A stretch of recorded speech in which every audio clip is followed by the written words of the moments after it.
Por un lado teníamos al ejército y a la policía tratando de hacer procesos de erradicación y de control de cultivos, y por otro teníamos los planes de sustitución en unas zonas donde no se les permitía el ingreso a la fuerza pública.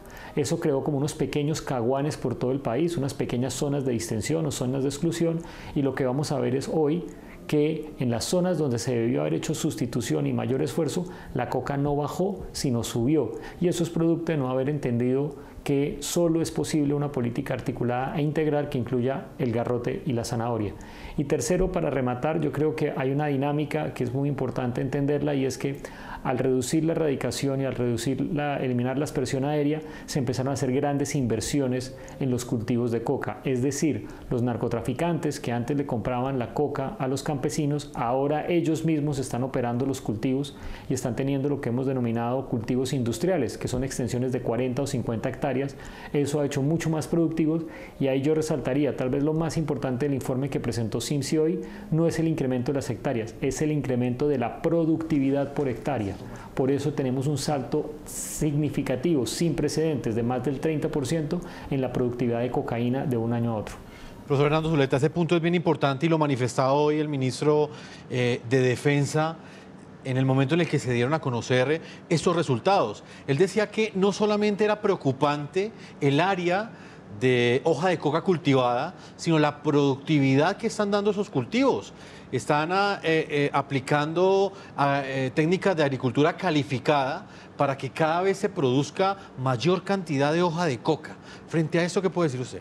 Pues en efecto, tal vez eso es lo más preocupante, porque a pesar de que el incremento en cultivos es 25%, o 17%, perdón, el incremento en producción potencial es cercano al 40%. ¿Eso qué quiere decir? Eso quiere decir que con menos hectáreas estamos produciendo más cocaína. Eso es problemático, pues, porque el problema del narcotráfico es la cocaína, no la coca. También hay una cosa preocupante ahí, y es que en el informe queda claro que este cambio tecnológico está presente desde antes. Es decir, las estimaciones de producción potencial de cocaína que teníamos para el 2016 estaban subestimadas, fundamentalmente. Probablemente la producción potencial de cocaína en el 2016 era mayor de lo que teníamos registrado. Hay uno de los resultados interesantes es que cae el precio de la cocaína.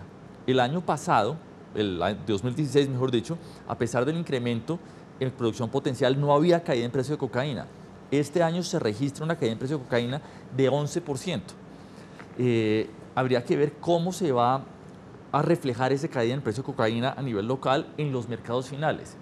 Pero para que haya un efecto real sobre el consumo, lo primero que tiene que suceder es que caigan los precios, y este año sí están cayendo los precios.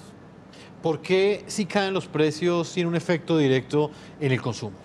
Fundamentalmente porque no todos los consumidores, pero muchos consumidores son sensibles al precio. Entonces, la razón por la cual un aumento en oferta puede generar aumentos en el consumo es porque cae el precio y eso es mucho más fácil adquirir. Haya gente que quiera consumir más o haya nuevos consumidores que quieran probarla. Profesor Zuleta, le quería preguntar también sobre eso, el aumento de esa producción de hoja de coca y por lo tanto del procesamiento después ya convertida en cocaína, esos excedentes de producción, ¿qué está pasando?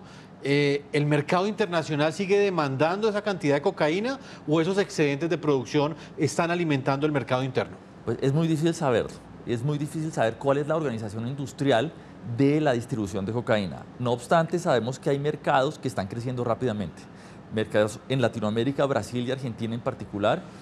Y de acuerdo con el informe de Inside Crime, los mercados asiáticos están creciendo. Entonces, es difícil saber, tener estimaciones claras de cómo está aumentando la demanda mundial, pero parece que está aumentando. Con respecto al consumo local, yo sé que ha habido gran revuelo y se señala mucho que ha habido un gran aumento en el consumo local, pero en realidad no ha sido tan grande.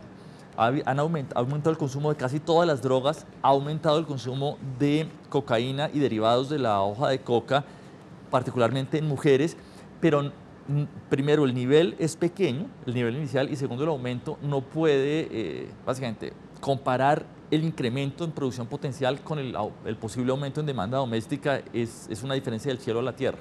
Y ha sido uno de los puntos centrales también de debate, luego de conocerse ese informe que presenta la Oficina de las Naciones Unidas contra la Droga y el Delito, el monitoreo que hacen ellos del año 2017. Vamos a marcar una primera pausa a comerciales. Cuando regresemos continuaremos con este análisis desde otra perspectiva. Estaremos con Emilio José Archila, él es alto consejero para el postconflicto del gobierno colombiano. Con él estaremos hablando precisamente de las cifras que entregó este informe referentes a qué tanto se cumplieron esas metas de sustitución voluntaria de cultivos que había planteado el anterior gobierno y si en este momento existe dinero en el gobierno actual para cancelar esos dineros que le prometieron a estas familias durante lo que resta del 2017, del 2018 y lo que viene en el año 2019. Vamos a una pausa y ya regresamos a la segunda parte de este programa La Noche.